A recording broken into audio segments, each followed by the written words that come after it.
जय हिंद।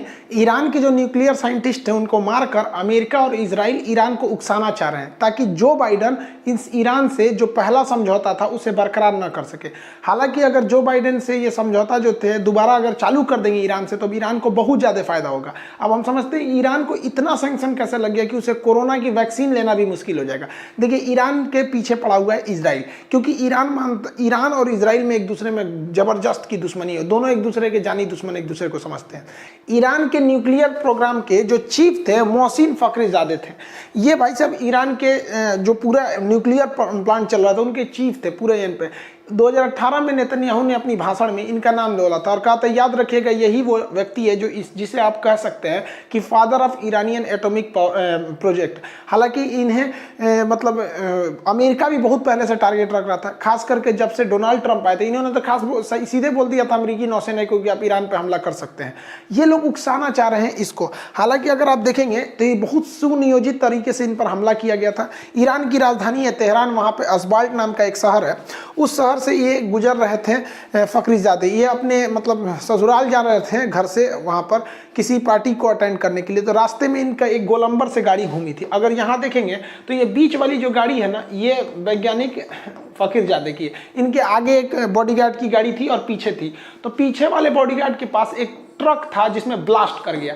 ब्लास्ट से ये वाला जो बॉडीगार्ड की गाड़ी थी ये भी डैमेज हो गई और अचानक से ऑटोमेटिक गन से गोली चलने लगी। और ये कहा गया है कि वहाँ 12 से 13 मिलिटेंट उतरे थे, लेकिन जो गोली चल रही थी वो रोबोट के थ्रू ऑटोमेटिक चलाई जा रही थी। और इतना सुनियोजित था कि पूरी तरह से उनको पता था कि कहाँ से जाएंगे। गोलंबर के पास ऑलरेडी इनका इंतजार किया जा रहा था। और यहाँ पर जैसे ही ये पहुंचे इलेक्ट्रिसिटी काट दी गई, सीसीटीवी कैमरे को काट दिया गया, सिक्योरिटी वगैरह कुछ नहीं थी, यहाँ पर आराम से उड़ा दिया गया। और इसमें गलती क्या हुई थी इन लोग से कि ये बाहर आ गए थे गाड़ी के घबरा कर, तो उनके सीने पे गोली लग गई थी। इसके बाद इन्हें हेलीकॉप्टर की मदद से पास के हॉस्पिटल पे ले जाया गया, लेकिन वो ब्रॉड डेथ घोषित कर दिया, मतलब डेथ ही लेके आई है थे यहाँ पर। अब यहाँ पे ईरान को भी सोचना पड़ेगा कि उसको 2010 से लेके 2012 के बीच में अगर बात करें तो कई सारे उसके वैज्ञानिक भी मारे गए। अब यहाँ अगर ज्योग्राफिकली देखेंगे तो ये है ईरान। ईरान जो है यहाँ पर ईरान के करीब है सऊदी अरब। अब इन दोनों में भैया एक अलग दुश्मनी है, सिया सुन्नी की दुश्मनी है। और ये है इजराइल। आप अगर ध्यान देंगे तो पूरे मिडिल ईस्ट मिलकर इजराइल का विरोध करते हैं। सऊदी अरब जो है वो भी इजराइल का विरोध करता है। लेकिन इजराइल के प्रधानमंत्री नेतन्याहू इमरजेंसी में ये दौरा किए थे सऊदी अरब में और वहाँ के प्रिंस से मिले थे। उसके बाद सऊदी अरब सिया और सुन्नी की लड़ाई में हामी भर दिया था कि हाँ ईरान को मारा जाए। सऊदी अरब का आस पास चले ना तो आज मार देगा। देखिए ई अरब वालों को कोई काम नाम नहीं है। ये सबको यहाँ पे एक पेट्रोल मिल गया है। जिस दिन तेल खत्म खेल खत्म, ये सब बकरी चराएगा, सब ऊँट चराएगा, सब ले दाना खो यहाँ पे, खजूर खो यहाँ पे। और इन सबको कुछ नहीं आता है यहाँ पर। ये केवल इसी लड़ाई में लड़ेगा सर। आज भी बताइए इन लोगों को मतलब राजतंत्र है, बताइए कितना अजीब लगता है। 2020 में कहीं पे राजा है, हद भैया। लोकतंत्र के जमाने में राजा है। सोचिए हमारे हिंदुस्तान में अगर राजा बैठेगा उसके खिलाफ कुछ नहीं बोल सकते हम लोग से कभी होगा, बर्दाश्त ही नहीं होगा। समझिए एकदम गुलामी की तरह वहां पे रह रहे हैं सब। तो ये आपसी दुश्मनी भूल गए सब, सऊदी वाले और इजराइल वाले आपसी दुश्मनी भूल गए सब। और इजराइल को मतलब ईरान को मारने के लिए। हालांकि इन गधों को ये समझ में नहीं आता है कि जिस दिन ईरान यहाँ से मरेगा ना, इन लोग का अगला टारगेट रहेगा कि ये पाकिस्तान को आर्थिक रूप से कमजोर कर दिया जाए, उनके बाद इन लोग को अच्छा से निपटा दिया जाए। तब तक धीरे धीरे इन लोग का पेट्रोल ये लोग निकालेंगे। लेकिन इंटरनेशनल रिलेशन में देखिए हमारा कोई दोस्त नहीं होता, कोई दुश्मन नहीं होता। जब तक हमारा फायदा है हमारे दोस्त हो, फायदा खत्म दोस्ती खत्म। एक वक्त था कि जब हम और रूस एकदम बराबर के दोस्ती थे। अभी रूस से हम लोग की थोड़ी दोस्ती कम हो गई है, अमेरिका से बढ़ गई है। तो हमारे संबंध किससे ये मायने रखते हैं। ईरान से हमें काफी अच्छा संबंध बना के रखना है। अगर आप देखेंगे तो ईरान को उकसा रहे हैं, ट्रंप साहब क्या कर रहे हैं, उकसा रहे हैं। और इजराइल भी उकसा रहा है। कैसे 2010 से 12 के बीच में ईरान के 5-6 न्यूक्लियर साइंटिस्ट को मार दिया गया ताकि ये लोग आगे ही न बढ़ सके। ईरान भी घोंचू है, सोच रहा तुम अपने न्यूक्लियर साइंटिस्ट को सेफ्टी किस कारगर दे रहे हो कि मार दिए जा रहे हैं। हमारे यहाँ न्यूक्लियर साइंटिस्ट को मतलब अच्छी खासी सेफ्टी भी है और तरह तरह की उनकी सेफ्टी के लिए ध्यान में भी रखा जाता है हर देश को। भारत को भी इस पर सोच समझ के रखना चाहिए, क्योंकि भैया पाकिस्तान के पास भी आतंकवादियों की कोई कमी नहीं है। पता चला हमारा DRDO इसरो पे कर दे तब कोई क्या करेंगे। तो भविष्य की कोई भी घटना से हम लोग को भी भी पहले से औचित रहना चाहिए। हम भारत सरकार से भी कहेंगे कि भैया हमारे जो टॉप लेवल के न्यूक्लियर साइंटिस्ट है या इसरो के हैं या DRDO के, उनकी सिक्योरिटी बढ़ा दीजिए। जिस तरह से NSG कमांडो होते हैं ना, उन लोग को भी देना चाहिए। आप कासिम सुलेमानी को ही देख लीजिए, ये इराक में गए थे 2020 में, 2-3 महीने पहले की तो बात है, ड्रोन हमले में इनको मार दिया, सोचिए सेनापति को मार दिया ईरान को। ट्रंप चाहते हैं कि ईरान अमेरिका पे हमला कर दे या फिर ईरान इजराइल पे हमला कर दे। इस हमले से ईरान को बहुत ज़्यादा घाटा लगने वाला है। अमेरिका उन्हें उकसा रहा है इस तरह से कि अमेरिका का कहना है कि एक प्रोजेक्ट 111 चल रहा है। प्रोजेक्ट 111 के तहत अमेरिका का कहना है कि ईरान जो है वो न्यूक्लियर इनरिचमेंट कर रहा है। देखिए, यूरेनियम दुनिया का सबसे महंगा पदार्थ है, इसे येलो केक के नाम से जाना जाता है। बट जो यूरेनियम प्रकृति से मिलता है हमें अयस्क के रूप में, ओर के रूप में, वो काम लायक नहीं होता। उसे इनरिच किया जाता है बड़ा सफाई से, जैसे लोहा को कैसे साफ किया जाता है वैसे, लेकिन इसको आराम से नहीं कर सकते, ब्लास्ट कर जाएगा। तो इसके इनरिचमेंट प्लांट लगाए जाते हैं। तो ईरान इस इनरिचमेंट प्लांट को बहुत तेजी से लगा रहा है। ईरान का कहना है कि वो कभी भी परमाणु बम नहीं बनाएगा। जिस तरह से जापान के पास परमाणु टेक्नोलॉजी है, वो इनरिच करके बिजली बनाता है, वैसे हम भी बिजली बनाएंगे, हम परमाणु बम नहीं रखेंगे। लेकिन इजराइल अपने लिए खतरा मानता है, सऊदी अरब अमेरिका से कहता है खतरा है। और ये भी हकीकत भी है कि भैया दोनों में कोई खास का अंतर नहीं होता है। जिसके पास परमाणु बिजली घर है वो चाहेगा तो 2 महीने के अंदर अंदर परमाणु बम बना लेगा। दोनों में कुछ खास डिफरेंस नहीं होता है। बस कंट्रोलिंग पैनल को हटा दीजिएगा, उसमें कैडमियम या बोरान की छड़ हटा देंगे। केमिस्ट्री में पढ़ाए थे आपको, नियंत्रक छड़ होता है कैडमियम या बोरान, उसको हटा दीजिएगा तो जो चेन रिएक्शन है कंट्रोल के बाहर हो जाएगी, फिर वो ब्लास्ट कर जाता है। तो जो भी चाहे वो मिडिल ईस्ट के देश हो या फिर इजराइल हो या फिर अमेरिका, उनको पता है कि अगर परमाणु बम ईरान के पास आ गया तो किसी से डरेगा ही नहीं। रीजन क्या है कि द्वितीय विश्व युद्ध खत्म नहीं हुआ रहता अगर ऑपरेशन मैनहट्टन सक्सेस नहीं हो रहा था। ऑपरेशन मैनहट्टन क्या था? इसके तहत वहां पर परमाणु बम बनाया जा रहा था। जो वहां पे ओपेनहाइमर थे, वहां पर जॉन एफ ओपेनहाइमर, ये लोग तो परमाणु बम मार दिए जापान के ऊपर। जापान सरेंडर कर गया। इजराइल ने क्या किया है, यहां पर भी हमला करके न्यूक्लियर प्लांट को उड़ा दिया, इनरिचमेंट प्लांट को भी उड़ा दिया है। देखिए, इजराइल पे हमेशा आरोप लगते हैं उसकी मोसाद एजेंसी है वो दुनिया में सबसे खतरनाक है। भैया मोसाद से तो मत पूछिए, वहां पे उन लोग का मिशन चलता है 20-20 साल लंबा। मतलब सोचिए, आज मारेंगे ना 20 साल बाद भी वो बदला लेते हैं। तो बहुत खतरनाक एजेंसी है। आप समझिए ध्यान से जरा पे, पूरी यूरोपीय यूनियन चाहती है कि ईरान के साथ एक अच्छा सा समझौता हो जाए। यूरोपियन यूनियन यही चाहता है कि भैया ईरान से समझौता हो जाए। जर्मनी भी यही चाहता है, इंग्लैंड भी चाहता है, ब्रिटेन भी चाहता है कि ईरान से समझौते हो जाए। इजराइल नहीं चाहता है कि ईरान से समझौते हो जाए। जबकि अगर आप पिछला कार्यकाल देखेंगे, जब बराक ओबामा वहाँ के प्रेसिडेंट थे, तो इन्होंने ईरान से एक समझौता किया था। इस समझौते के तहत कहा गया था कि जो इंटरनेशनल एजेंसी है, जो अंतर्राष्ट्रीय परमाणु ऊर्जा आयोग है, जिसका मुख्यालय ऑस्ट्रिया की राजधानी वियना में है, वो नियमित रूप से ईरान आएगी, उसके न्यूक्लियर पावर प्लांट की जांच करेगी कि वो बम बना रहा है या बिजली घर बना रहा है। वहाँ परमानेंटली उसकी जांच की जाएगी। ईरान इसे कभी नहीं रोकेगा। याद कीजिए, सद्दाम हुसैन इसीलिए मारा गए थे, वो जांच की एजेंसी को रोक दिए थे, बार बार रोके थे।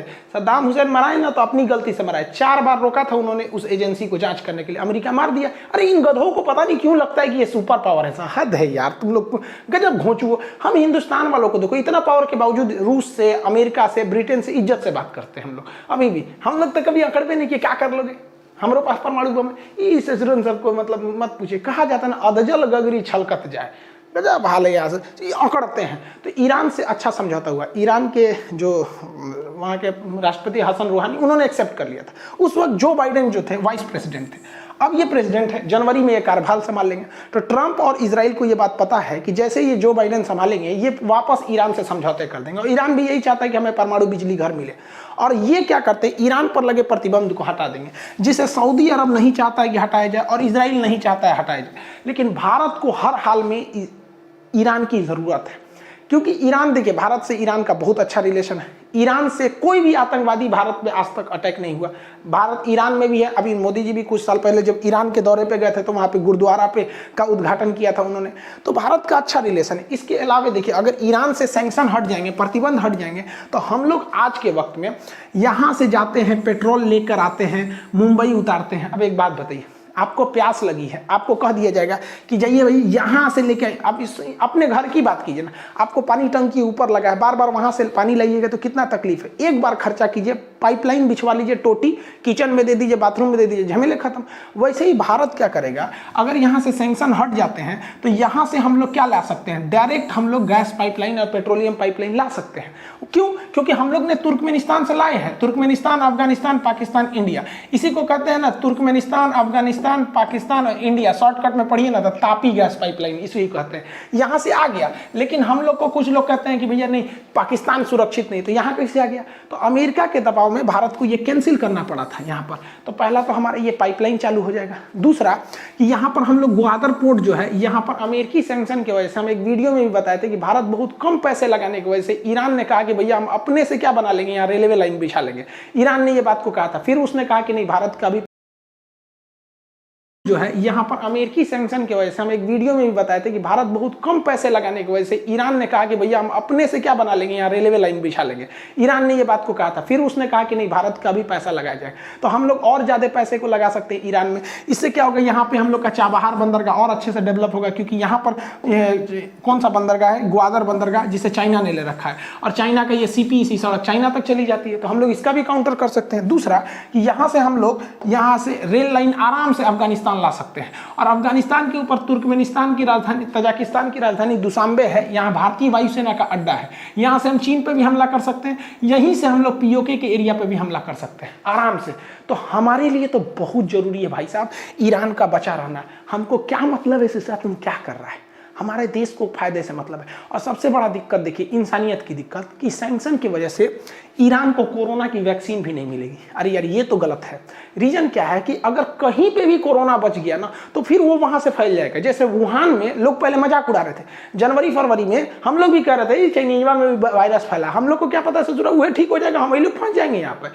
तो इसलिए ईरान में रहना खत्म होना जरूरी है, क्योंकि ईरान से पाकिस्तान आएगा, पाकिस्तान से इंडिया में चला आएगा यहाँ पर, तो भारत के लिए तो जरूरी है। तो भारत को भी अपने रॉ एजेंट को, इवन मोदी जी को भी गुप्त रूप से बात करना चाहिए ईरान को कि भैया 2 महीना और बर्दाश्त कर ले, दिसंबर जनवरी जो बाइडेन आएंगे शांति से रह जाएगा, क्योंकि ईरान से हम लोग का बहुत अच्छा रिलेशन है, सदियों पुराना सा रिलेशन है। आप देखेंगे ईरान में भारत में आए थे, प्रधानमंत्री भी वहाँ गए थे, बहुत गर्मजोशी से स्वागत भी किया गया था। तो भारत को समझाना चाहिए। हमको लगता है कि मोदी जी ने इसमें कर दिए होंगे, इस समय पीछे नहीं रहते हैं, चुप पे फोन करने में तो सबसे आगे है, चाहे शेख हसीना को हो, चाहे ईरान हो, चाहे वो कहीं कहीं धाए दे फोन कर देते हैं यहाँ पे। तो हमको तो लगता है, लेकिन बताने वाला आदमी हो, बाप रे बाप कौन काम करता है किसी को नहीं बताने वाला। तो हमारे लिए तो ईरान को बचा के रखना जरूरी है। अब कनाडा के PM जस्टिन ट्रूडो साहब भैया भारत में किसान आंदोलन पे हैं, MSP कर रहे हैं। इस किसान आंदोलन में कुछ ऐसे भी जो सिख लोग हैं जो खालिस्तान की मांग कर रहे हैं, ऐसे नारे भी देखे गए हैं, झंडे भी देखे गए, बट उनकी संख्या कम है। जो पूरे आंदोलन को दूसरे रूप दे देंगे वो बड़े कम है। इतने बड़े पानी में अगर थोड़ा सा भी थूक दीजिएगा ना तो पूरा पानी खराब हो जाता है। तो वही बात होता है कि भैया आंदोलन किसानों का है, लेकिन अगर उसमें थोड़ा सा भी आ जाएगा ना तो भैया मीडिया या गवर्नमेंट तो को बहाना मिल जाएगा वहाँ पे। और इसमें आग का घी काम कर दिए कनाडा के PM। इन्होंने स्टेटमेंट जारी किया है कि हम पूरी दुनिया में मानवता के प्रहरी हैं, रक्षा करते हैं, कहीं पे भी सबको अधिकार है अपना विरोध प्रदर्शन का, किसानों पर ऐसा अत्याचार नहीं होना चाहिए। आप मर गए थे क्या, सुतल थे जब नाइजीरिया में मार दिया गया 110 किसानों को? एक कोई स्टेटमेंट आया आपका? आपको खाली यहाँ पे दिख रहा है, हम लोग नहीं समझ रहे। मैंने भारत वाला मुख है, इंडिया आप आए थे तो आपका एक आदमी स्वागत करने नहीं गया था। काहे? क्योंकि आप जो है वो खालिस्तान विरोधियों के लिए, खालिस्तान वाले जो अलगावादी उनको बढ़ावा देते हैं। अपने से बेचारे ताजमहल घूमने गए थे, अपने से गए थे अमृतसर घूमने के लिए, हम लोग ने छोड़ दिया था। एक्चुअली रीजन क्या है कि कनाडा में इनको चुनाव जीतना है, और कनाडा में सिख कम्युनिटी एक बहुत बड़ी संख्या में है वहाँ पर कनाडा में। तो ये क्या करते हैं, हमेशा सिख कम्युनिटी के बीच में चर्चा का विषय रहते हैं यहाँ पर। तो इनको चाहिए वोट, भाड़ में गया भारत की मामले यहाँ पे। तो भाई साहब आप इंडिया में ही उधरे रहिए, इधर ज़्यादा दिमाग मत लगाइए, जाके देखिए यहाँ पर। हम मानते हैं, आपकी इज्जत करते हैं कि आप हर धर्मों की इज्जत करते हैं, हमारे सिख धर्म की परंपरा को भी मानते हैं, सिख लोगों की हम लोग भी इज्जत करते हैं, चाहे वो कोई भी गुरु का लंगर हो। अभी भी हम